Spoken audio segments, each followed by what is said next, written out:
मराठी शब्दगंध सादर करीत आहे सत्यशोधक कॉम्रेड अण्णाभाऊ साठे यांच्या झुंजार लेखणीतून साकार झालेली एक मराठी कथा. कथेचं शीर्षक आहे सुलतान. मित्र हो, कथेला सुरुवात करण्यापूर्वी आपण जर आपल्या मराठी शब्दगंध या यूट्यूब चॅनलला सबस्क्राईब केलेलं नसेल तर कृपया सबस्क्राईब करा, लाईक करा आणि व्हिडिओ आवडल्यास शेअर करायला विसरू नका. चला तर ऐकूया कथा सुलतान. मी आज 20 वर्ष हे माझं पोट भरावं म्हणून जीवाचं रान केलं. मला पोटभर अन्न मिळालंच पाहिजे, नाहीतर मी इथं टक्कर घेईन, काय वाटेल ते करीन. सुलतान अमरावती तुरुंगातील भिंतींच्या काळ्या करंद दगडावर आपले बोट रोखून गरजत होता. एप्रिल महिन्याच्या कडक उन्हाने त्या भिंती धगधगत होत्या. सारा तुरुंग धापा टाकीत होता. सुलतान संतापला होता. सुलतानची व माझी अमरावती तुरुंगात गाठ पडली. सर्व कैदी म्हणत हा मूर्ख आहे, कारण सुलतान क्षणात नरसिंह अवतार घेई तर क्षणात गोगलगाय होऊन शांतपणाने बोले. म्हणूनच सर्व कैदी त्याला मूर्ख सुलतान म्हणत होते. आणि खरोखरच तो मूर्ख होता, पण निराळा. गुबगुबीत परंतु मजबूत शरीर, गोल चेहरा, आखूड नाक आणि सायाळाच्या काट्याप्रमाणे ताठ केस, खोचे डोळे, यामुळे तो सर्व वेळ उदास व खिन्न दिसे. अंगात साधी पैरण, अर्धी विजार, तीही त्याच्या अंगाला अशीच बसे. तो फारच कमी बोले, पण शांत बोले. ज्यावेळी त्याच्या हातात थाळी व तसला नसे त्यावेळी तो आपल्या डाव्या तळहातावर उजवा अंगठा ठेवून तंबाखू आणि चुना मळीत असे. मग तंबाखू असो वा नसो, त्याला सवयच झाली होती. आपणाला अन्न, वस्त्र, निवारा आणि माणसाला ज्या ज्या वस्तूची जरुरी असते त्या सर्व वस्तू मिळाव्यात असे त्याला फार वाटे. पण त्याच्या 20 वर्षाच्या आयुष्यात त्याला त्या कधीच भरपूर मिळाल्या नव्हत्या. ज्या त्याच्या आई बापांनी अत्यंत लाडाने त्याचे सुलतान असे नाव ठेवले, त्यांनी त्याच्यासाठी वरील वस्तूंपैकी एकही ठेवली नव्हती. एवढेच काय, पण तो वयाने 8 वर्षाचा होता तेव्हा ती दोघेही त्याला सोडून या जगातून नाहीशी झाली होती. त्याने आपल्या आईला डोळेभर पाहिले सुद्धा नव्हते की आपल्या वडिलांच्या अंगा खांद्यावर खेळण्याची त्याची हौसही पूर्ण झाली नव्हती. इतकेच नव्हे तर आपल्या आई बापांचे चेहरे कसे होते हे सुद्धा तो सांगू शकत नव्हता. त्याला एकही नातलग नव्हता. त्याला आपला भाई म्हणून हाक मारण्यासाठी एखादी बहीण नव्हती, की आपला पाठचा भाऊ म्हणून सांगण्यासाठी भाऊ नव्हता. जगात त्याला कोणीच नव्हते, नि त्याचे म्हणून काहीच नव्हते. जणू तो आकाशातून पडला होता आणि धरणीने त्याला झेलला होता. पण त्याचे नाव सुलतान होते. त्याला जेव्हा कळू लागले तेव्हा त्याने एक लंगोटी मागून घेतली आणि तो आळीतील लोकांची गुरंढोरं राखू लागला. तो ढोरे राखून येई आणि जो कोणी जे देईल ते खाऊन गुरांच्या गोठ्यात झोपे. त्याला कुणीही पोटभर खाऊ घातले नाही. घरोघर भीक मागून स्वतःचे जेवण तो मिळवी. शेवटी खेड्याला कंटाळून तो पोट भरण्यासाठी शहरात अमरावतीत आला. आता एखादे गाढव सुद्धा पाठीवरून वाहून नेण्याची शक्ती त्याच्या अंगात होती, परंतु त्याला कामच मिळत नव्हते. मग त्याचे आजपर्यंत न भरलेले पोट कसे भरणार? तो अमरावतीत भटकू लागला. तेव्हा त्याला हव्या असलेल्या सर्व वस्तू त्याने दुरून पाहून घेतल्या, अगदी पोटभर पाहून घेतल्या. पण तेवढ्यानेच त्याचे समाधान होणे शक्य नव्हते. तो मिठाईच्या दुकानापुढे जाऊन उभा राही आणि विचार करी, अल्ला मियाकडून आपल्याला इथे नोकरी मिळाली तर काय बहार होईल. आपण काम करीत असता एखादे जिलेबीचे कडे दाढेखाली चावू, एखादा पेढा खाऊ किंवा एखादा बर्फीचा तुकडा गिळून टाकू, नाहीतर तो खाली पडलेला भुगा तरी खाऊ. इथे नोकरी कशी मिळणार? हा तर लठ्ठपणिया आहे आणि आपण मुसलमान. मग कसे जमणार? नाही बुवा. दुकानदाराकडे तिरस्काराने पाहून तो पुढे चालू लागे. पुष्कळ प्रयत्न करून त्याला एक नोकरी मिळाली, ती म्हणजे पानपट्टीच्या दुकानात.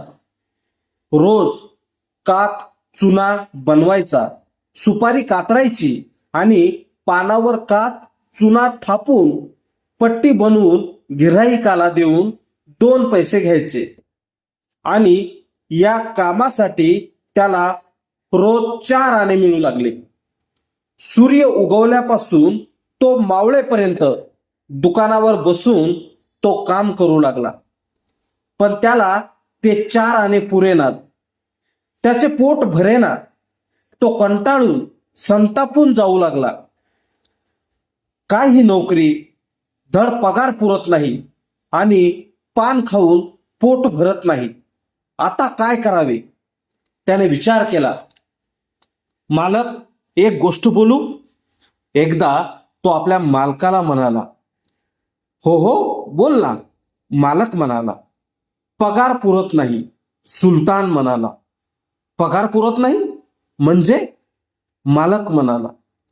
म्हणजे माझं पोट भरत नाही. सुलतान उत्तरला. मग मी काय करू त्याला? मालक गुरगुरला. म्हणजे? सुलतान आश्चर्यचकित होऊन म्हणाला. म्हणजे तुझं पोट असं आहे की ते कधीच भरणार नाही. मालकाने समजुतीच्या स्वरात पण खवचटपणे म्हटले. असं का म्हणता? माझं पोट काय निराळं आहे? अलबत. जगातील सर्व पोटांचं पोट म्हणजे तुझं पोट. मालकाने चेष्टा सुरू केली. थट्टा करता होय मालक? थट्टा करू नको तर काय करू? फक्त मला पुरेल इतका पगार द्या. असं? मग एकतर तो आत्ताच्या आत्ता कामावरून चालता हो. मालकानं दरडावणी दिली व पानांच्या देठांचा जुडगा धरून कात्रीने कातरून टाकला. सुलतानने इकडे तिकडे क्षणभर पाहिले, जणू त्याची नोकरी कुठे अदृश्य झाली. मग निर्विकार चेहरा करून तो चालू लागला. हा हिंदू आहे, मी मुसलमान आहे. मग हा माझा पगार कसा बरं वाढवणार? अशी त्याने आपली समजूत घातली आणि पुढं नोकरी करायची तर मुसलमानाजवळ असा विचार करून तो तंबाखू नि चुना मळीत फिरू लागला. शेठ, मला नोकरी देणार का? त्याने एका लांब दाढीवाल्या मुसलमान हॉटेल मालकाला सवाल केला. काय घेणार? हॉटेल मालकाने उलट सवाल केला. त्याने सुलतानला पायाच्या नखांपासून डोकीच्या केसांपर्यंत निहाळून पाहिले, जणू काय त्याला एखादे रेडकू खरेदी करायचे होते. तुम्हीच सांगा मालक. सुलतान आनंदित होऊन म्हणाला, रोज 4 आणे नि जेवण परवडेत? मालकाने दाढी कुरवाळीत विचारले. सुलतानला आनंद झाला. बस, काय हवं आहे आपल्याला? पोटभर अन्न नि तंबाखूला 4 आणे, बस, ठरले. मंजूर, सुलतान उद्गारला. त्याने नोकरी पत्करली. सर्वत्र खमंग खिम्याचा वास दरवळला होता. त्याच्या तोंडाला पाणी सुटले. त्याने हळूच गुटकी गिळली.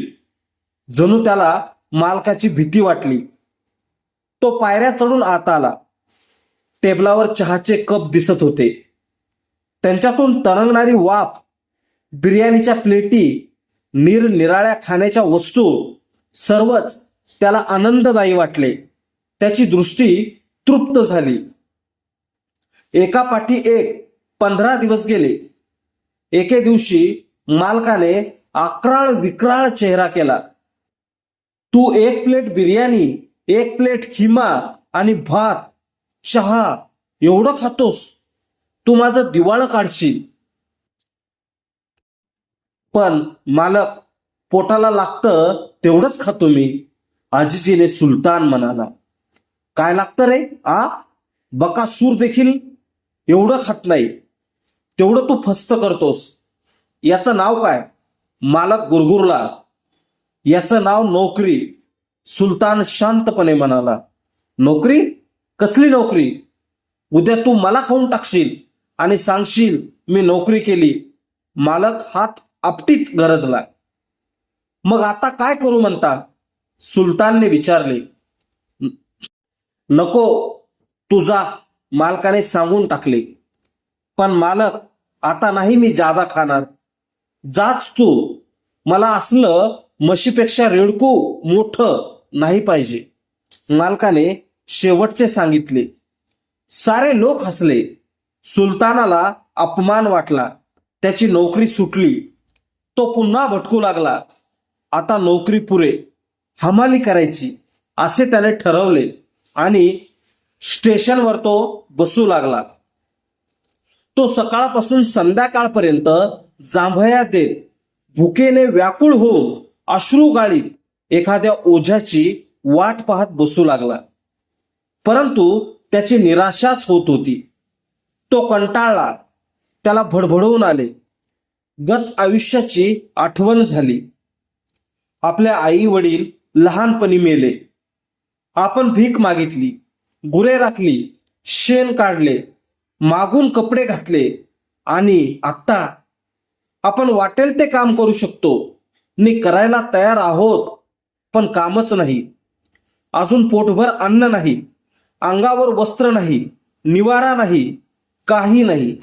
त्याला स्वतःची चीड आली आणि फणफणून ताप आला. तो 2 दिवस पडून राहिला. तिसऱ्याच दिवशी तो शुद्धीवर आला. तेव्हा त्याच्या पोटात आग पडली होती. भर मध्यरात्रीचा समय होता. सर्वत्र शांतता पसरली होती. सारी सृष्टी निजली होती. सारी मानवता निजली होती. सर्व चुली विझल्या होत्या. सर्व भांडी सुद्धा निपचित पडली होती. फक्त घराच्या भिंतीच तेवढ्या उभ्या होत्या. त्या पहाराच करीत होत्या जणू. सर्व काही निर्जन व भकास वाटत होते आणि सुलतान एकटाच निघाला होता. कुठे, कशासाठी हे त्याला काहीच माहीत नव्हते. त्याला माणूस कुठे दिसत नव्हता. एका नाक्यावर एक हडकुळा पोलीस तेवढा मनुष्यत्वाचे अस्तित्व शाबित करीत होता. परंतु तोही एखाद्या रोग आलेल्या कोंबड्याप्रमाणे झिंगत होता. डुलक्या घेत आपली नोकरी करीत होता. समोरच एका सिनेमाचे चित्रमंदिर शांत उभे होते.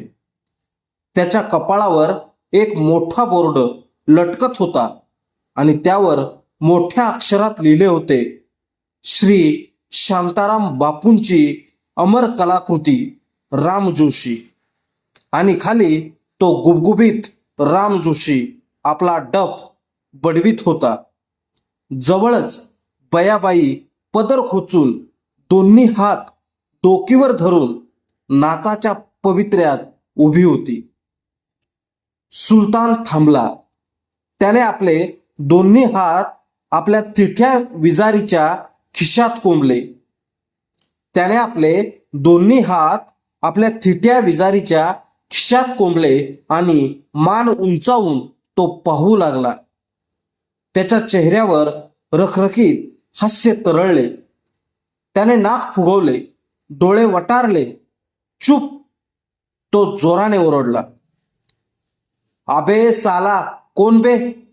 पोलीस जागा होऊन गुरगुरला. त्याची झोप मोडली होती. सुलतान गरकन मागे वळला. डोळे अंकुचित करून त्याने निरखून पाहिले. मी सुलतान.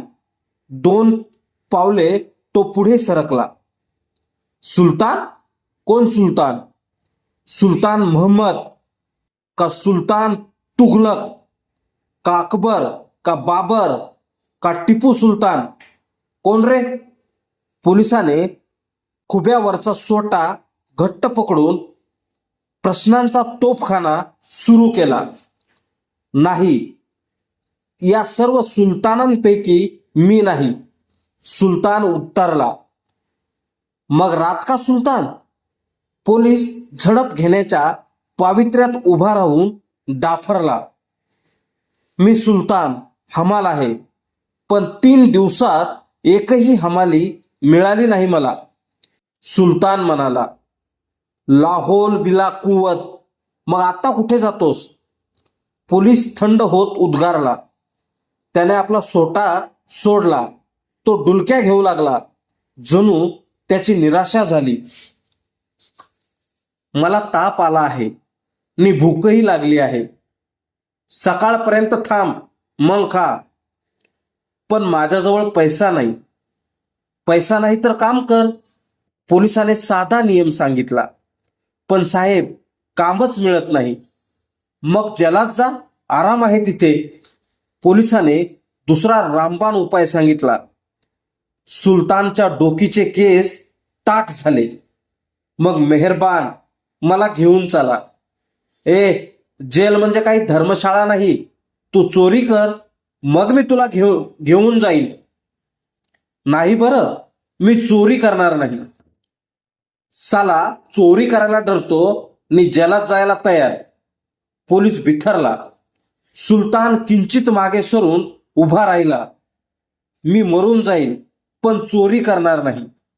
सुलतान तंबाखू चोळल्यासारखे करीत म्हणाला. मग खुशाल मर जा. पोलीस फुसफुसला. सुलतान चालू लागला. खिशात हात, पोटात भूक, डोक्यात विचाराचे काहूर. तो निघाला. आपण जगावे की मरावे? जगायचे तर कसे? मरायचे तर कसे? जगणे सोपे का मरणे सोपे? त्याला नाना विचारांनी हैराण करून टाकले आणि पोटात भूक धगधगत होती. तो त्या भेसूर रात्री फिरत होता. पेटल्या चुलीवर तवा तापतो आणि त्यात भाकरी भाजून तयार होते. तद्वत सुलतानाच्या उदर अग्नीने त्याच्या डोक्यातील विचार तयार झाला. बस एवढे सोपे आहे? तो फुटफुटला. सूर्योदय होताच सर्व दुकाने उघडतील. चहाची हॉटेल्स उघडतील. कोणी मिटक्या मारे चहा कॉफी पितील. कोणी पाव खाईल. कोणी सिगारेट ओढतील. कोणी शिरा. कोणी पान खाऊन थुंकत बाहेर पडेल आणि आपण उपाशी दारात उभे राहून त्यांची तोंड पाहत राहू. कोण आपल्या कामावर रुजू होईल. टांगेवाले टांगे झुंपतील. त्यांचे ते आज माझ्यापेक्षा श्रेष्ठ असलेले घोडे चारा खाऊन ताजे तवाने होतील. मग मोठमोठे जज आणि वकील पान चघळत कोर्टात दाखल होतील आणि मी असाच भटकत उपाशी चरफडत फिरत राहणार. नाही, आता हे जिने बस. मला ही बेकारी नको. जणू काय त्याच्या जन्माला, त्याच्या देहाला बेकारीचा महारोगच लागला होता. त्याला तो असह्य झाला होता. त्याला हुडहुडी भरली होती. त्याने कासवाप्रमाणे आपली मान आत ओढली होती आणि तो चालत होता. हे जग माझं नाही, या जगाला माझी गरज नाही, मी मरावं असंच या जगाचं म्हणणं आहे. म्हणूनच आपण तो सूर्योदयापूर्वी घाईघाईनं पावलं टाकीत नाही, झेपा घेत चालला होता. त्याला पुन्हा स्फूर्ती आली. त्याने अमरावती बडनेरा मार्ग धरला. तो अमरावती बडनेरा सडकेनं स्वैर चालला होता. उगवती दिशा लाल उजळ दिसत होती.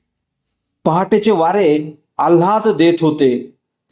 परंतु सुलतानाच्या जर्जर हृदयाला ते तापदायी वाटत होते. सडकेकडेच्या वृक्षावर पाखरे भरारे घेण्याच्या बेतात होती. सूर्योदयाने त्यांना आनंद झाला होता. ती किलबिल करीत होती. जणू काय त्यांना कशाची चिंता नव्हती. त्या वटवृक्षांच्या दोन्हीतील खारुट्या आपली डोकी बाहेर काढून आपले खाद्य शोधित होत्या. सर्व जीव, पशु पक्षी आपल्या पोटाचा विचार करीत होते आणि सुलतान आपले पोट घेऊन मुसमुसत निघाला होता. तो वैतागून धावत होता. वारे मुरगळत गिरक्या घेत होते आणि कपाळाला एक मोठा दिवा आणि पेकाटाला 2 डबे अडकवून एक इंजिन धावत होते. ते पिंगुळ पावण्याच्या गतीनं हातपाय खोडीत मुरकुंडीने धावत होतं. त्याला सकाळीच मुंबईला जाणारी मेल अडवायची होती. म्हणून ते पिंगा घालीत धुराचे लोट सोडीत पळत होतं. कशासाठी? पोटासाठी. तेही ठिसकत होतं. त्याला एकाएकी आचका बसला. आतले उतारू चेंडूप्रमाणे गडबडले. त्यांना जोराचा धक्का बसला. गाडी उभी राहिली. ते इंजिन धापा टाकीत उभे राहिले. आतले लोक खाली उतरून बघू लागले. काय हो, काय झालं? साली ही गाडी की बैलगाडी? एका उतारूने दुसऱ्याला तक्रारीच्या स्वरात विचारले. अहो, ही गाडी काय करणार? कोण मूर्ख आडवा पडला आहे? एकाने गाडी बेकसूर असल्याचा पुरावा दिला. का हो? का तो आडवा पडला आहे? पहिल्याने प्रश्न केला. का म्हणजे काय? मरण्यासाठी. तुम्हाला काय वाटलं, दंडवत घालण्यासाठी? तो उतारू रागारागाने डब्यात चढला. कोण आहे तो? पहिल्याने चौकशी केली. कोण म्हणे सुलतान नावाचा इसम आहे, तो रुळावर पडला आहे. एका उतारूने सांगितले. मूर्ख साले, हे हिंदुस्थानी उगीच मरायला तयार होतात. पहिल्याने तिरस्कार व्यक्त केला. लोक सुलतानला रुळावरून बाजूला ओढीत होते आणि तो ऐकत नव्हता. सर्वत्र गोंगाट सुरू झाला होता. साहेब, तुम्ही गाडी चालवा, मला मरू द्या. सुलतान अर्जवून सांगत होता. तो मोठ्यानं ओरडत होता. लोकांनी त्याची कुतरओढ चालवली होती.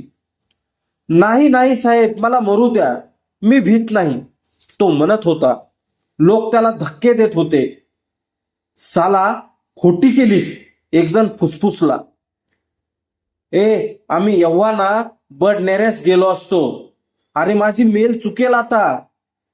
अहो, माझे 50,000चे नुकसान होईल. अहो, आज माझं मुंबईत भाषण आहे. ओढा साल्याला. सर्व लोक त्याच्यावर तुटून पडले होते. थांबा, पोलीस आला. कुणीतरी वर्दी दिली. सर्व शांत झाले. कोण सुलतान? आता मात्र मी तुला जलात नेऊन ठेवतो. रात्रीच्या पोलिसाने त्याला ओळखले आणि त्याची मानगूट पकडली. गाडी चालू झाली. सुलतान अमरावती सेंट्रल जेलमध्ये आला. परंतु तिथेही त्याला पोटभर अन्न मिळत नव्हते. ते 2 पानगे, तसलाभर डाळ, हिरवी दुरडी भाजी, शिवाय वॉर्डरचा खूप दांडगेपणा, क्षणाक्षणाला उठ बस, गिनती वगैरे याने त्याला भंडावून सोडू लागले. एखादा धनगर जसा हे एक ते एक या भाषेत आपली मेंढरं मोजतो, तशाच प्रकारे 1-2-1-2 या तालबद्ध हिशोबानं सुलतान हैराण झाला. आणि आज जर त्याने सारा तुरुंग हादरून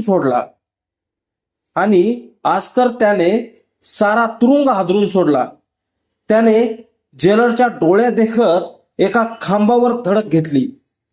हातातील तसला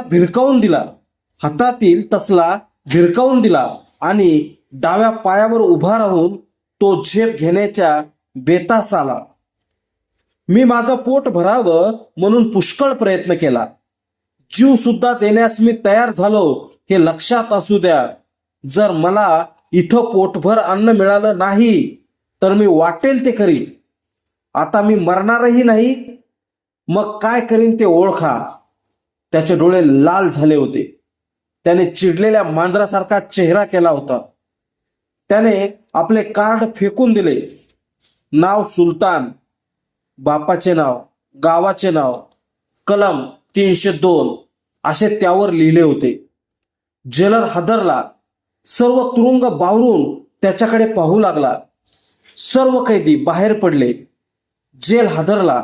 त्या उंच मनोऱ्यावर घंटा वाजली. जिकडे तिकडे धावपळ सुरू झाली. तू शांत हो, जे मिळते तेच मिळणार, जेलर म्हणाला. नाही, मला पोटभर हवे, मी या पोटासाठी लढणार, सुलतान ओरडला. त्याने डाव्या हाताने पैरान वर केली आणि उजव्या हाताची थाप पोटावर जोरात मारली. मी या पोटासाठी लढणार, तो गरजला. जेलर मागे सरला. जणू त्यालाच ती चपराक लागली. तो थरारला, चकित झाला.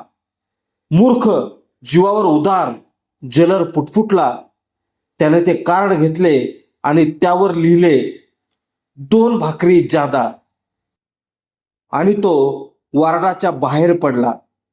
सुलतान समजला की 2 भाकरी जादा मिळणार. तेव्हा त्याच्या चेहऱ्यावर हास्य तरळले. तो शांत झाला. तर मित्र हो, सत्यशोधक कॉम्रेड अण्णाभाऊ साठे यांची ही कथा आपल्याला कशी वाटली हे आपण कमेंटमध्ये सांगा आणि कथा आवडल्यास शेअर करायला विसरू नका. धन्यवाद.